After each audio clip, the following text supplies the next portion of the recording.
సోదరీమణులకు నమస్కారం.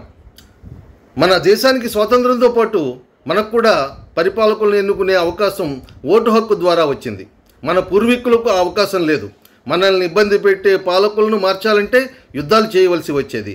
అందుకు అనేక ఉదాహరణలు చరిత్రలో ఉన్నాయి. మొఘల్ సామ్రాజ్యాన్ని ఎదిరించి జీవితాంతం యుద్ధాలు చేసిన శివాజీ మహారాజ్ మరాఠా రాజ్యాన్ని స్థాపించాడు. స్వాతంత్రం కోసం ఉరికంబాలు ఎక్కారు భగత్ సింగ్, రాజగురు, సుఖదేవులు. విల్లు పట్టి యుద్ధం చేశాడు విప్లవ వీరుడు అల్లూరి సీతారామరాజు. అన్నం మాని సత్యాగ్రహాలు చేశాడు గాంధీజీ.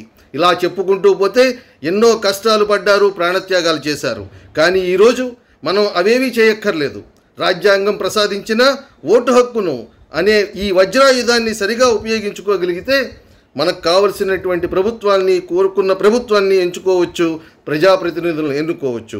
మర్చిపోకండి, అన్ని పనుల కంటే ముఖ్యమైన పని ఎన్నికల్లో ఓటు వేయడం. ఎందుకంటే 5 సంవత్సరాలు మనం చేయవలసిన పని ఒక్క రోజులో మనం పూర్తి చేయొచ్చు. కాబట్టి ఎన్ని పనులున్నా మానుకుని ఓటు వేయడానికి ఎన్నికల రోజు ప్రతి ఒక్కరూ వెళ్ళాలని ప్రార్థిస్తున్నాం. నమస్కారం. ఇట్లు మీ Nukala Suryaprakash, voters forum for better democracy జాతీయ అధ్యక్షులు.